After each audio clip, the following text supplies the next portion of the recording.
Welcome to another episode of Icon Presents. Joining me today, I have an amazing, talented singer, songwriter. Ladies and gentlemen, Icon Presents Erin O'Neill. Tequila makes me dance by myself on the floor.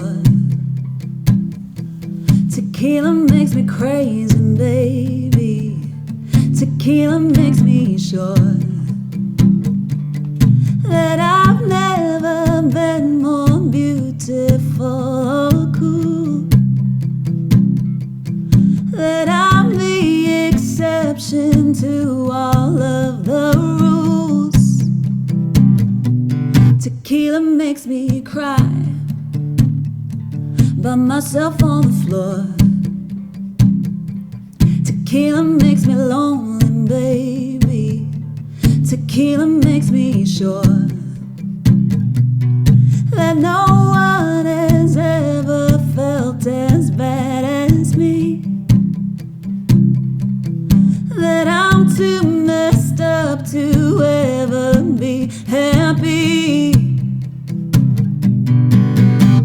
Tequila,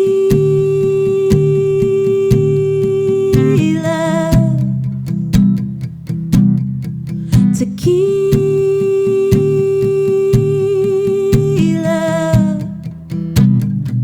tequila makes me friends with everyone I see. Tequila makes me flirty, baby. Tequila makes me free.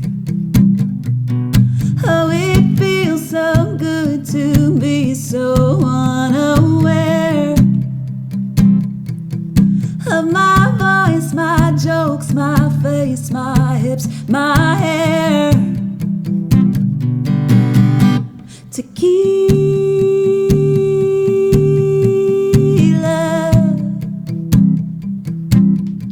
tequila,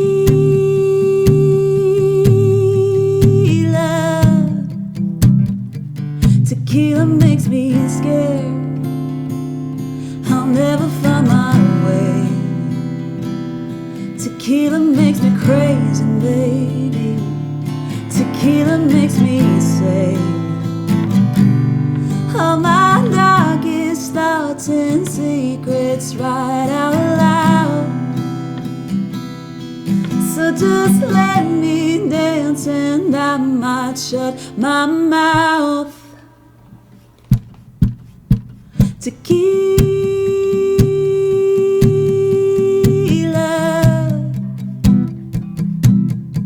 tequila,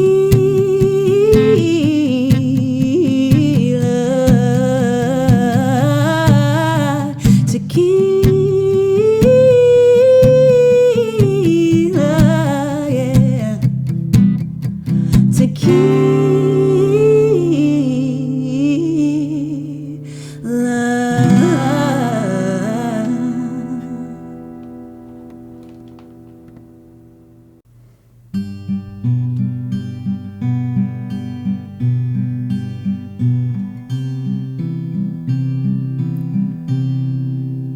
I could be free from all that's haunting me. I could let go, let it blow away like smoke.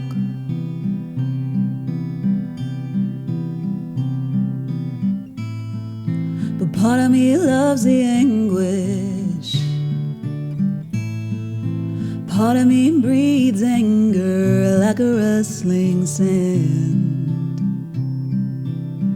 Oh, can I live again? What would I do if I could just break loose? Where would I go if I would let go of the ropes?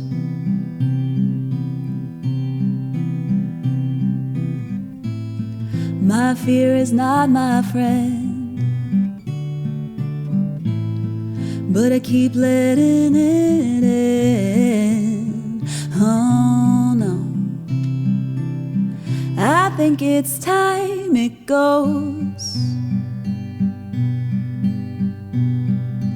And if I wasn't sad and things weren't so bad, I could start moving forward and learn how to love myself. Learn to forgive myself. Oh, doesn't that sound nice? Yeah, that sounds nice. I think I'll start tonight. Yeah, that sounds nice.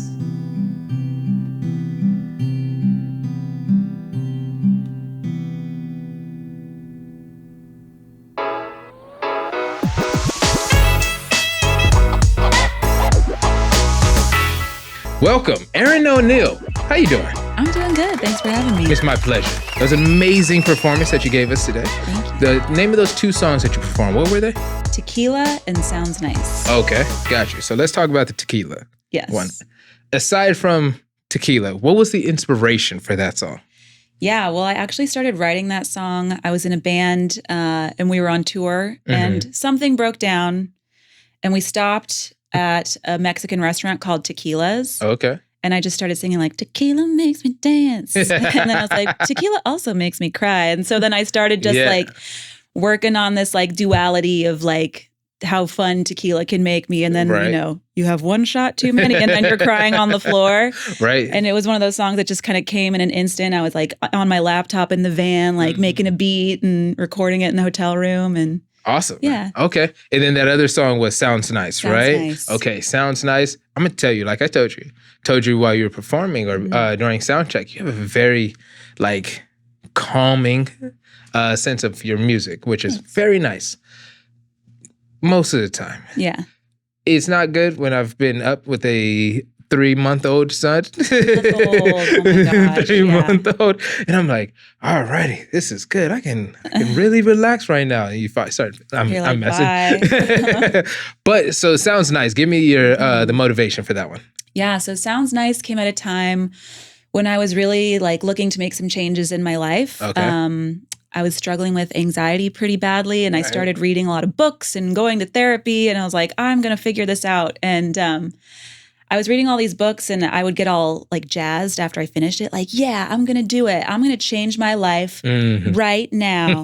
And then like 2 weeks would go by and I'd be like, oh no. Kind of like the New Year's resolution. Exactly. I'm like, I totally forgot to change my life. And you got to mark your calendar for that type of thing. Yeah, exactly. Radical life changes. Right. So like, you know, I think as humans, we're really good at identifying sometimes where our issues are, where our hangups are, but making actual steps to change our patterns is really difficult. Correct. I agree. But all it takes is just starting, just one step, and then just take one more, exactly. one more. Yeah. I feel it. That's good. I think that's something that everybody can resonate with. Yeah. Or, you know, I know me personally, there's been 1,000 times where my New Year's resolution says, hey, I'm going to do this, this, this, and this. Sometimes you don't wait till New Year's and you're like, okay, you know what? I'm going to make some changes. And then you get to a point and you're like, just like you said, you're looking back and you're like, shoot, I remember I wasn't going to do that. Right. And I remember I was going to approach this relationship differently. I wasn't going to take the baggage that I had in previous situations, carry over to this next one or whatever like that. Yeah. Or I was going to do this with my job or anything like that. And it's something that, you know, that's always how you can tell when a song or anything is going to have longevity is when it resonates with people and really touches people. So give me a little bit about your writing process. So far I've heard you being in a band and being broken down and getting some tequila and doing all of that. So tell me a little bit about your creative process. Yeah, usually a song comes to me, often it's just like a line of a lyric and a melody. And I don't know, it kind of depends on how long that stays stuck in my head. And then usually I end up building it out. So usually words and melodies come first. Okay. And then I'll take it to guitar or I'll go into Logic and make, you know, like a little demo beat or something and fill it out. But vocals and message are like those are my thing. Those like, are your if I can get things. those locked in, then I can figure out all the rest. Figure out all the rest. Yeah. So when you have your performances, so you play guitar, obviously, but you also play bass. Yes. Do you play anything else?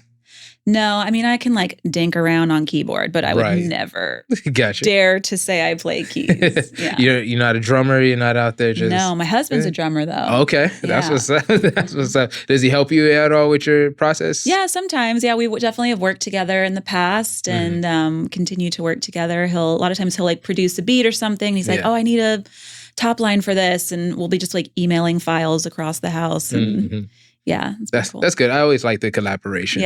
Like me and my wife will work together on like some media stuff or whatever. Like anytime I'm doing any project though, she is a great sounding board for me. I'm just like, hey, this, and I know I've worked out the details. If I can explain it to her in a like basically like I'm pitching it to her. Right. She always says, "Why you always talk to me like you're pitching me or trying to sell me something?" I said, "'Cause kind of I am." Right. Like I'm like, "Hey, this is my idea, and this is like I want you that feedback." And that couples, working together, it's good for pretty much any industry, I think. Yeah. So you have your music, yes, and you have a couple projects coming out, I understand, yes, right? So tell us a little bit about that project. Got some singles, got an album in the works, what's going on? Yeah. So I have 2 singles I'm hoping to put out by the end of the summer. One is called La Caricia. Okay. And what's that mean? That means the caress or the touch. Ooh. It's the first song that I've written. It's Spanglish. Okay. So it's half English, half Spanish. Gotcha. And I speak Spanish. My mom's from Guatemala. Oh, okay. And I studied Spanish in school. Gotcha. And I was like, I've always wanted to write something in Spanish. So this is the first thing that I've written that's coming out in Spanish. Nice. So it's got a little kind of like bossa Latin vibe to it. And the other one is called Deep Inside My Feelings. And it's kind of a mysterious, dark, sexy pop thing. Okay. All right. So we're having a hot girl summer, basically. Yeah. I feel it. I'm like, okay, I see what kind of energy you want at that time. I see. You said that's looking like probably closer to August. And kind of like going for that. That's awesome. Did you have any inspiration or any people working with you with those 2 singles? Yeah. So I've been working for a couple years with a good friend of mine named Shankar Tucker. Okay. And he is an amazing songwriter, amazing producer, composer. And we've gotten into like a really fun groove of like, I can just bring him like, I just need a minute, like one line of something. And he's like, yep, keep going. Yep, keep going. And we just build stuff out together. And that's been a really fun process. Or I can send him like a janky demo that I made, just like, I don't know, what about this? And he'll transform it into something amazing. So, how would you say you've grown as an artist over time? I think I'm less scared. Okay. And I'm more willing to like play. I think for a long time I took myself, and I still take myself seriously, but I took myself like very seriously. I'm like, everything has to like mean something and be deep and like be poetry and all of these things. And I still love that and I still appreciate that. And I still seek to, give of myself in that way. But I'm also, I think, especially in the last few years, being like, also though, let's just have fun. Like, and let's just feel good. And like, whatever I say is still going to be real and genuine because that's just how I write songs. As long as you stay true to who you are, whether it be the super polished and put together version of it or the more free and fun version of it, it's still you. It's still Erin O'Neill. Yeah. That's cool. That's the same approach I take when it comes to like social media and stuff like that. I was talking to some people and I'm like, look, you can't put out 1,000 pieces of content that look, especially like us as a studio, right? Like, we can put out everything that looks super polished. I tell my clients this all the time. But that becomes just basically really commercial. Right. And it's like you're constantly looking like you're just pitching something to somebody. Like formula. All the time. Yeah. Exactly. And it's like, the reason why the biggest, influencers and accounts and different things like that kind of gain traction is because there's a human connection that's there. Right. And when humans connect with really like each other, the mistakes that we make, the fun, the goofy, and the awkward things that we go through in life. And that's what you want to associate with people with. That's cool. So you've had, so you have, who was the guy's name? You said Shankar Tucker. Shankar Tucker. Got you. How did you get in touch with him? How did you Start that. My husband is a drummer. Okay. And so Shankar's partner is an amazing artist called Vidya Vox. Okay. And they needed a drummer. I don't know how they got in touch, but he started playing drums for her project. Okay. And then I got to know all of them. My husband scouts a lot of my friends for me. He's like, I started playing for this artist. I think you two would get along. And we met and we're like, yes, we are friends now. That's what's up. And, we just got to know each other. I got to know the both of them. And Shankar asked me a few years ago, he's like, hey, would you ever want to like co-write with me? And I was like, sure. And so we started with just a co-write and he's like, you got any more? And I was like, do I have more?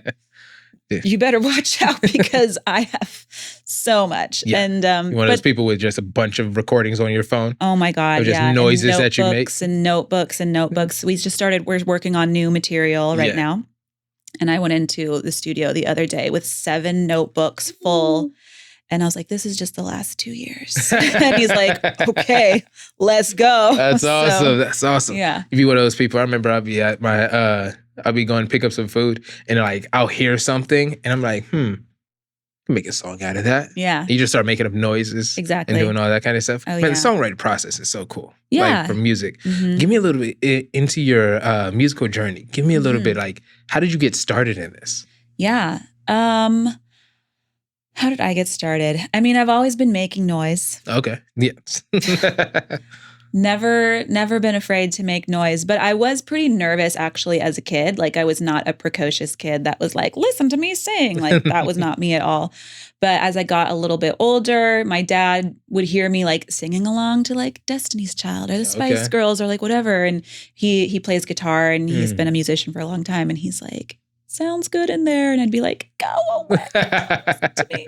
And of course it like took like a boy or something to be like, you should come sing at this thing. And I was like, okay, I sing now in front of people. Right. So I definitely had to like grow though into like overcoming stage fright. And like the first time I had a solo, I was like shaking the microphone, grew into that and grew into my voice and kind of figure out what I could do. And then I started playing guitar at my dad's suggestion. He's like, sounds great, but you should learn how to accompany yourself and then you can do whatever you want. Right. I was like, all right, that's a good point. That's a good point. And then I got together with some friends in high school. We had a band together. We like played all our talent shows and Battle of the Bands and stuff. And I was going to study voice in college. Okay. That was my original plan, vocal performance. But then I'm not really like a theory classical person. Yeah. I appreciate that. I think it's amazing. But what my approach to music is not that. I'm more just like, I just want to make some noise and then develop it. I wanted to go with what feels right. Exactly. Yeah. It was just, I come from, I think, a more like, like an intuitive place. And I'm like, I don't need to know what the thing I'm doing is called. I'm just going to do it. Yes. And so when I went to college, I was like, I'll do vocal performance. Then I looked at the program and I was like, I don't think that's what I want. It starts to take it away from you. It's like you start to lose the inspiration. I get that. Like when I'm producing music, like I don't know the things and details and like every last detail to what needs to be. Like how many dBs does this need to be and what frequency does this need to be adjusted at and all that kind of stuff. And I know some guys, like shout out to Steven, he does know that. Yes. And he knows that stuff on a different level. And I'm like, yo, you're great. I'm going with what feels right to me. Yes. You're like, yeah, but like you can't do that. It doesn't matter. Like I remember I watched the James Brown movie and they told him like you couldn't come in on whatever beat. And he was like, you got to come in on he was like, you can't come in on the 2. You got to come in on the 1. So he was like, it's music. It feels right. If we make it music. Right. Man, I love that movie. Have you seen that movie? I don't think I have. You gotta watch that, man. I forgot the name of it. It is such a great movie. It's one of my favorite ones. Cool. I have it saved at my house. I gotta check it out. Yeah. So, man. Well, speaking of James, I'm gonna use that as a kind of a pivot that we can make. I want to get to know who inspires your music. Like what you write songs like Tequila and Sounds Nice and all that stuff. Who gave you? And obviously you mentioned Destiny's Child and all that kind of growing up listening to all that type of music. Who inspires you? Where are you pulling this from? I think my first like true inspiration was No Doubt. Okay. I had Tragic Kingdom. I saved up my pennies and bought it on cassette tape. Okay. Just a little hint at how old I might be. But I loved that album and I listened to it over and over and over again and would like perform it to my stuffed animals. And I love just how Gwen Stefani in No Doubt at that time was just like, she was just like badass. And she just like said what she needed to say. And she said it loud. She said it soft. Like she did all of it. Right. And I think that really like attracted me. Okay. And then again, at the same time, like I was listening to the Spice Girls and like girl power and everybody's here and like cool and you can be one of us. And that was really cool. Yeah. Alicia Keys. I listened to a lot of Alicia Keys. Michelle Branch. When I started playing guitar, I was like, Michelle Branch was kind of popping off at that time. And I was like, okay, I want to do what she can do. Beyonce, obviously. I mean, is it though? What? Gosh. This is going to be a very different podcast in a second. Nah, it's funny. I always push back. There's two very prominent there's two of them that I get a lot of backlash on, and that's first, I'm not the biggest Beyonce fan. I'm just like, They're like, oh man, Beyonce's the greatest. I'm like, That's just me. And then Taylor Swift, because we protect her like she's a royal treasure or whatever like that. Right. And I'm like, Yeah. I'm definitely of the two. I'm Beyonce's camp. Okay. 100%. Okay. Favorite Beyonce song? Maybe you can change my mind. Oh my gosh. There's too many. Of the more recent stuff, Plastic on the Sofa or Plastic Off the Sofa from the Renaissance album. One time, okay. Okay, listen to it again. The bass line is sick. Okay. And the way that the bass line and the vocal interplay, it's crazy. See, what you're doing is you're manipulating me right now because you know I'm a bass player. Yes. So you know that's going to resonate with me. But it's legitimately like so sick and you will appreciate it. Okay. Check out that song. Plastic on the Sofa or Plastic Off the Sofa. I can't remember if it's off or on. Gotcha. I don't know if it was grandma's house back in the day, it was on. Exactly. Yeah. And then of like older stuff, I really love the song Countdown. Okay. Yeah. I might have just disassociated myself enough with Beyonce's catalog that I'm like, she did Lemonade. That was probably the last thing that I heard from her. And then I know she just recently did a country album. Yeah. And I was like, all right, cool. Whatever. Yeah. I don't know. Just, I'm going to tell you some of the artists that inspire me when it comes to like vocal range, like Emily Sandé. Yeah, she's great. Mm-hmm. I'm like, oh my gosh. Yeah. And then that girl that did the Rise Up song, that I'll rise up. Is that Andra Day? Yes. Yes. I saw her at the Poinsettia Bowl. Okay, cool. Long time ago. And when they did the fireworks and all that kind of stuff, and I was like, oh my gosh, this is beautiful. I did not cry. We were at a football game, and I could not do that. But I'm telling you right there, that was amazing. Yeah. And then there's 1,000 other artists or whatever like that. But I got you. So Beyonce, and then you have... Then there's like, I like a lot of like alternative girls. So like No Doubt was kind of the first one, and I love the Yeah Yeah Yeahs. Okay. I saw St. Vincent at the Hollywood Bowl a few years ago, and I was like blown away. I was like, that is a rock star right there. Like, I think she's amazing. You ever decided to... So what genre would you say your music floats in? See, that's my problem. Mm-hmm. I can't commit to a genre. I like too much stuff. I feel too much stuff. So like I have one album that's more like pop R&B, and then I have another album that's a little bit more like Americana alternative. And then the stuff I've been doing has been more indie pop lately. Right. And I wander, and I've wondered, I'm like, if that's like hindering, the brand, like, I got you. If you can't focus on one thing. But at the same time, I'm like, whatever's coming out is what's going to come out. And I don't want to like force myself to make something, that doesn't feel you got to be versatile. I think most people, I know, as long as I've been alive, basically, anytime you ask somebody, hey, what kind of music you listen to? Mm-hmm. They always say, oh, I like everything. Yeah. You like country?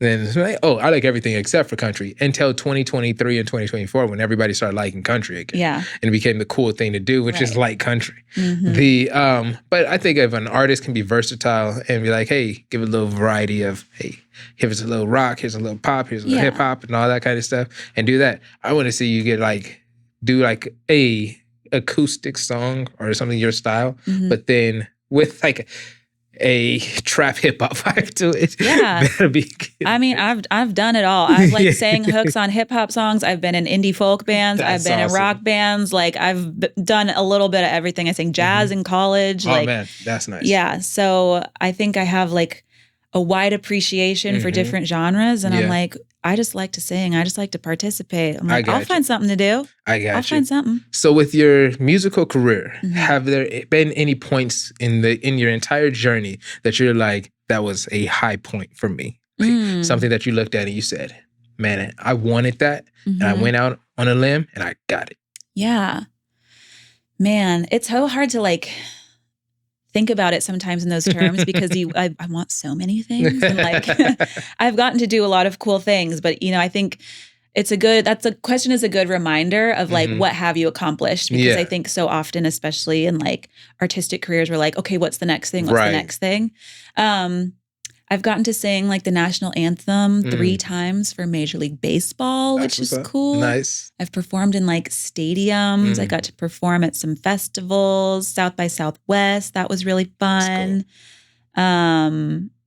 I've gotten to making records is like my favorite thing. And so I've been really fortunate to like have producers approach me and be like, I want to do a project with you and let's figure it out. And the last full album that I put out was in 2019. It's called The Same and Far Away. Okay. And I really wanted to record like kind of a live record. And we rented out the studio. We like got the songs all arranged. I hired my husband and all of our good friends, like they were like the sickest musicians we know. And we're like, we're recording this album in 2 days. Nice. And like Tom Petty recorded in that studio. And like, it just like had the feel and like legacy vibe. Yeah. It was just like, oh, this is like really making a record. And I got to make exactly the record I wanted to make, exactly the way I wanted to make it. That was amazing. Going on my first tour, going on a bunch of tours. Like there's so many things that I've gotten to do. I can't even. Got you. Yeah. Now, when I ask that question, I have to ask the contrast as well. Yes. What do you think in your journey? I don't know why I said it so fast. Your journey. In your journey, what would you say has been the lowest point for you? Oh my gosh. Has there been any point where you thought, you know what? I think I might put this down. Put the guitar down, shut the mic off, unplug, and I'm going to go be an accountant. I mean, literally every other day of my life. I got you.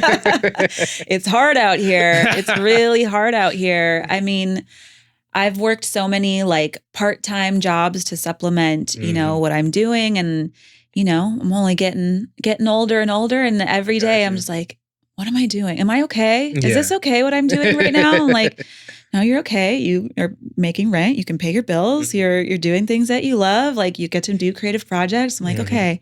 But it's hard because like I said, like, we strive for things and then sometimes you get them, but it's always like, what's next? What's next? What's next? Right. And I think in the last few years, especially have been like, I got to enjoy like what's happening today and be grateful for what's happening today because I don't want to miss it. There's always going to be more. And I can always be working towards more and looking ahead. But if I'm not like, oh, today I got to do like a really cool thing, that's, I'm going to miss the journey. So, yeah.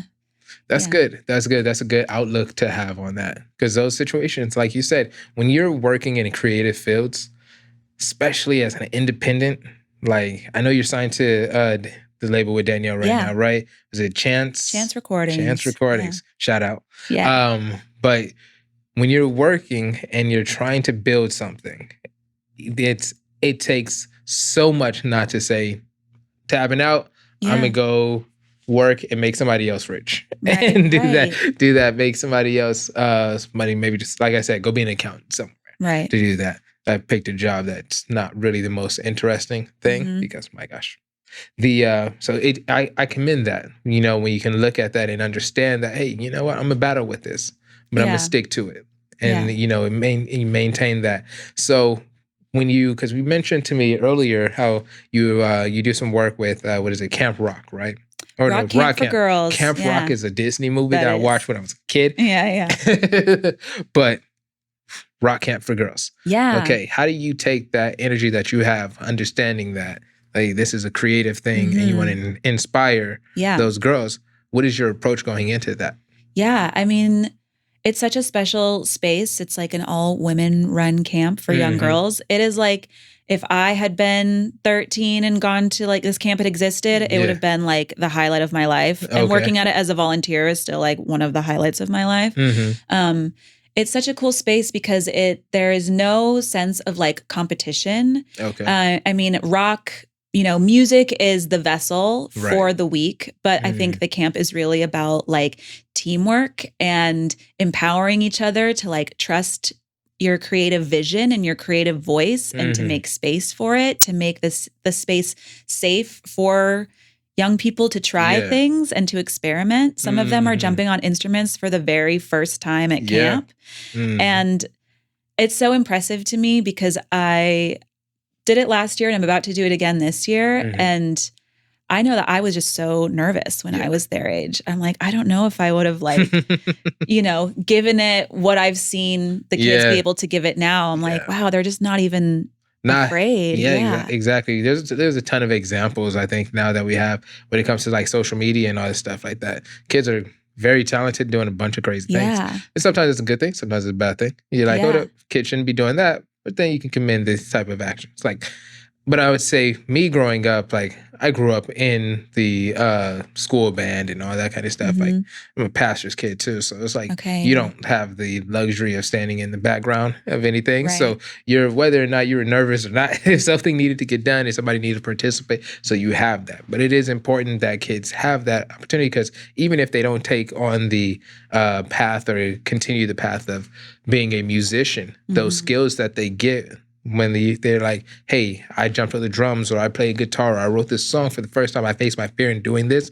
You can now, when it's time to go into a business meeting or anything else that you're looking at accomplishing in life, you have that skill set. People, I think that's one of the things that I feel like when they advocate to do things like take music programs and stuff like that out of schools, the detriment that it does to kids and all that, I think it does more harm for them long term than it could ever do good. Than to remove something like that. I just know me from personal experience. I really appreciated that type of stuff growing up. Music's important. It is. And even if you don't like want to be the best ever, it's still just like such an amazing vessel for expression and to try things, to trust your intuition. Oh my gosh. Like, I feel like I didn't learn those things until like, a couple years ago. Right, exactly. So like to see kids like really like digging in, being like, I think that this is a good idea that I have. Like, yes. I'm so happy that you think that. It's taken me so long to like trust my vision and trust my ideas. It's so cool to see it happen so young. Yes. So on that note, because I want to wrap it up. What do you want people to know about you? If you were to picture yourself as an artist and as I'll keep it as an artist. If you were to picture yourself to an audience, what would you say? What inspires your music and all that kind of stuff? And how do you plan to move forward, like in your vision for the future? I know that's a lot I just threw at you. I mean, I think the most important thing to me about my songwriting and my career as an artist is that like I'm going to tell the truth. Whatever it may be that day for me, it could be like tequila makes me dance or it could be like, oh my gosh, I'm struggling really hard with like making actual change in my life. And, but I tell the truth. And I've always said like in my songwriting, I know a song is done when I've said exactly what I wanted to say, exactly the way I wanted to say it. So that's what you're going to get. I think you're going to hear like a more playful side, a more fun side. I enjoy kind of like writing in a little bit of a comedic or satirical way. And I think I'm leaning into that more and more. So I think that's coming. A little more tongue in cheek, a little more sass. Yeah. I got you. She doesn't care anymore. I got you. It's hot girl summertime. I get it. I see with the energy we are. All right. So how can the people support you? You can support me. You can follow me on Instagram. You can find me on Spotify, buy my albums on Bandcamp, on Apple Music, wherever you can find my music. Please stream it, share it. Nice. Do you have a website? Yes, ErinOMusic.com. Okay. And that's also my Instagram handle at ErinOMusic. I'm Erin O Music on everything. Okay. Awesome. So that's where you can it's been great. It's been great having you on. I really appreciate you taking out the time, traveling from Los Angeles down here to talk with us. Anything else you want to leave with the people? Trust your gut. Trust your gut. You already know. I love it. Yeah. Awesome. Well, it's been an honor and a privilege and a pleasure to have you on the show. Guys, thank you so much for joining me on another episode of Icon Presents. Be sure to comment, like, subscribe, share, all of the above. And I truly, truly thank you all for all your support, for everything that you're doing. Icon Presents. We could not do it without you. So again, I say thank you. Y'all take it easy.